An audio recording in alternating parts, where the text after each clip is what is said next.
Ben here from Sydney Fruit Gardening, and it's time for me to do another video. I think it's been a little while since I've given an update. It is autumn here technically, although we haven't had any leaf fall yet. It's still quite warm. We've got a nice 30-degree day today, so a little bit of summer is hanging on, even if we have switched the clocks back after daylight savings. So I'll show you what's going on and some big updates in the backyard with the pool having now been finished. So I'll show you that, but I'll show you how the plants have gone as well.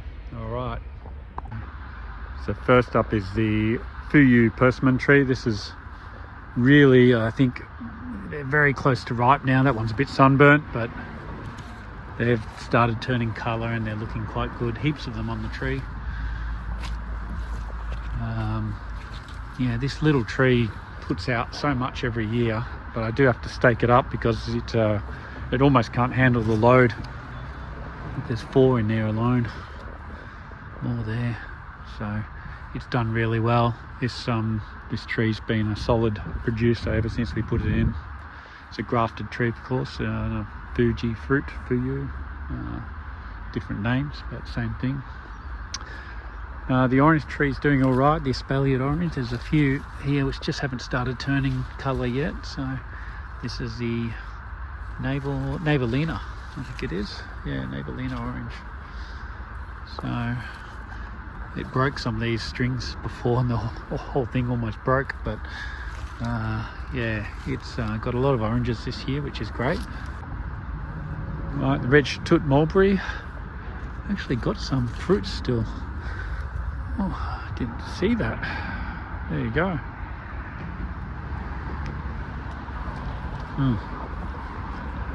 Wonder if there's any more. That's so sweet.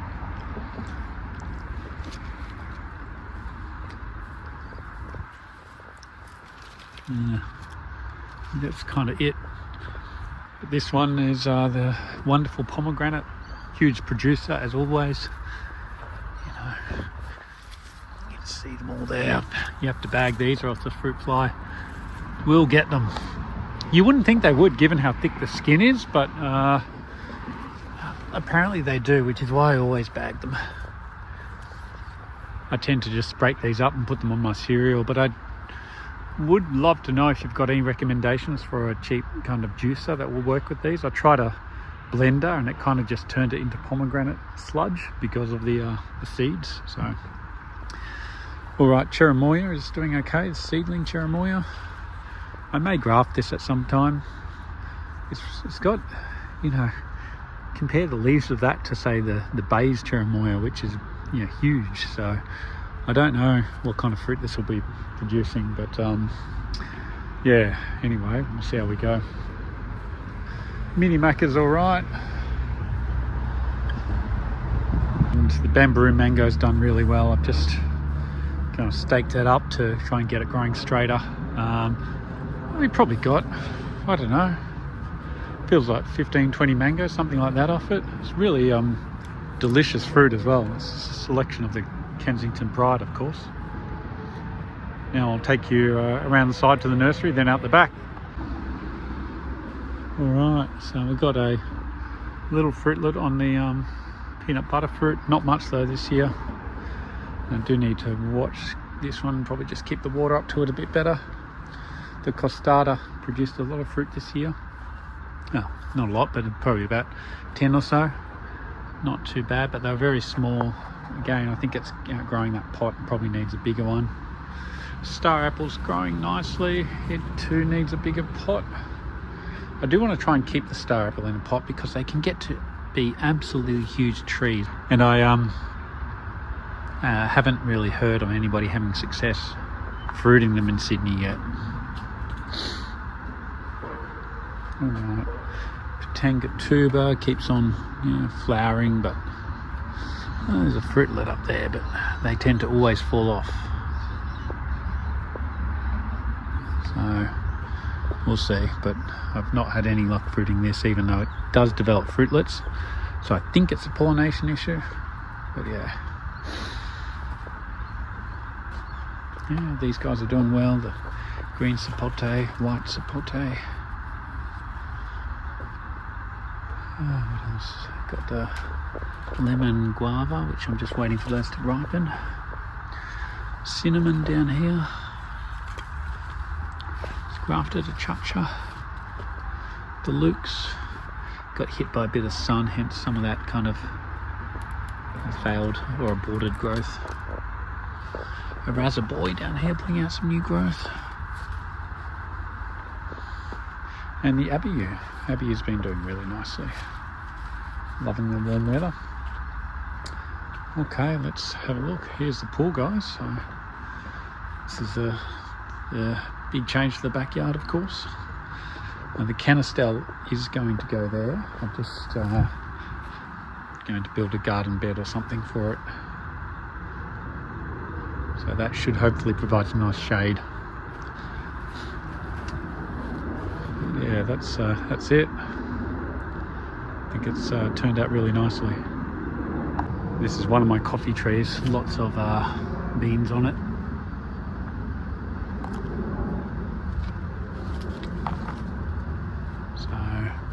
Yeah, we should be in for a good little coffee harvest this year. There's my lemon lime tree with a few other grafted things on it as well. These are lemons, I think. Yeah, little lemons. Should be some limes around somewhere. Always harder to see. These are blood oranges. Yeah, actually not many limes at all. Can't see any. Oh well.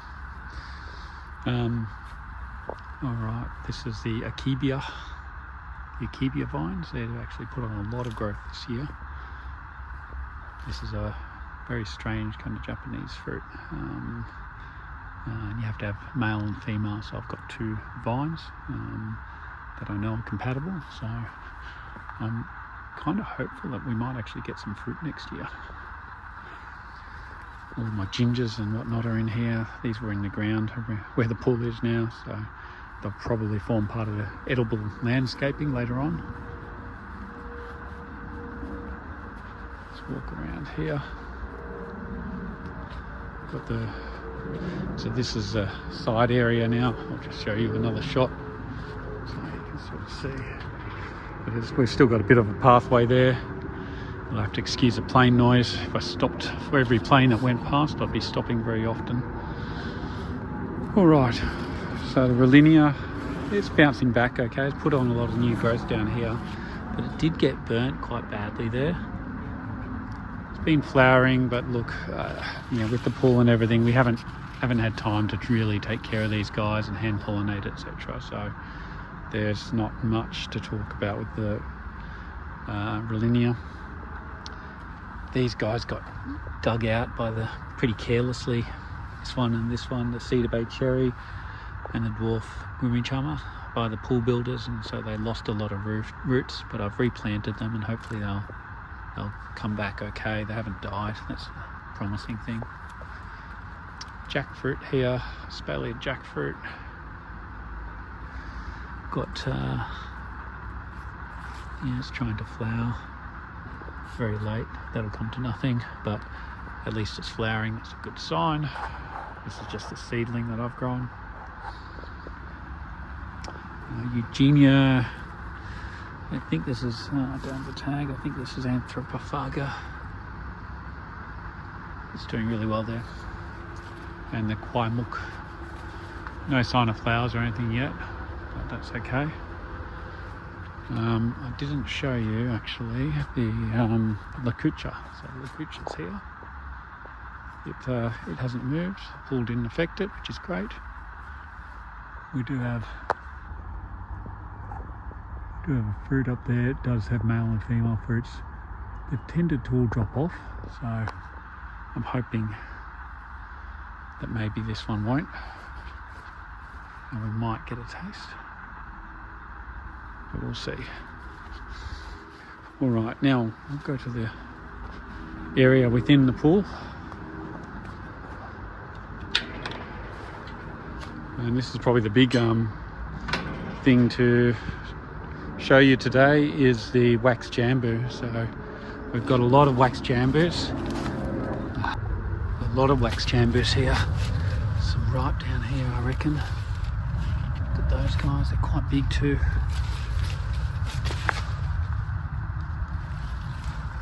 Oh, that one's fallen off. There you go. Some of them tend to fall off before they're ripe. It's definitely something I've noticed. But I tell you what, I will pull one off and have a little live taste test. I reckon this guy is probably the ripest. So bear with me. Okay, there you go. It's probably still a little bit underripe, to be honest, but let's see what it tastes like. All right, here you go.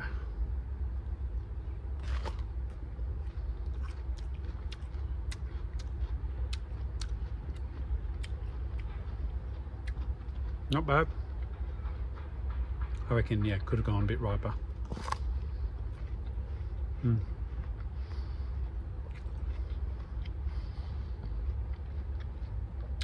Mildly sweet, but very crunchy and refreshing.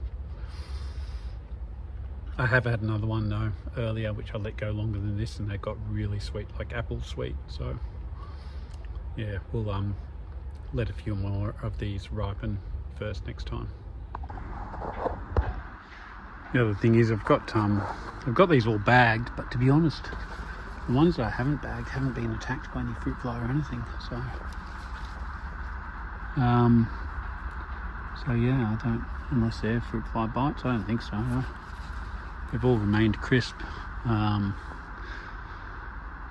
But it is late in the season, so the fruit fly have kind of dropped off. We've had a couple of cool days too, and nights. Alright, this is a strawberry guava. Just got the lychee here. This one's in a pot for now, but just testing how it likes that position. Got the jackfruit here as well. So that's, yeah, quite tall now. It did flower earlier. Male flowers only still. And of course they dropped off, but yeah, it's kind of getting close to that size where it might be ready to fruit. A couple other plants down here, the yellow jaboticaba and the grafted lukes. So they might be planted somewhere here. And the black sapote, all the fruit got knocked off by the workers trying to work around this black sapote. I'm glad I could keep it though. And pawpaw, got a few pawpaws coming. Haha, papaya. I should know better. That's the biggest one. The others are a bit small, but hopefully they'll size up. This is a red RB4 hybrid. And this guy's just been producing male flowers, although that looks like a female. So maybe, oh no, it does have a couple of females, I think. Yeah, okay. I thought it was just a male tree. There you go. So yeah, that's everything, guys. I'll see you on the next video. The plan now is just to work out how we landscape this and what goes in the ground. There's limited space now to put things in the ground, of course, so there's high competition between plants. So stay tuned. See you all later. Bye.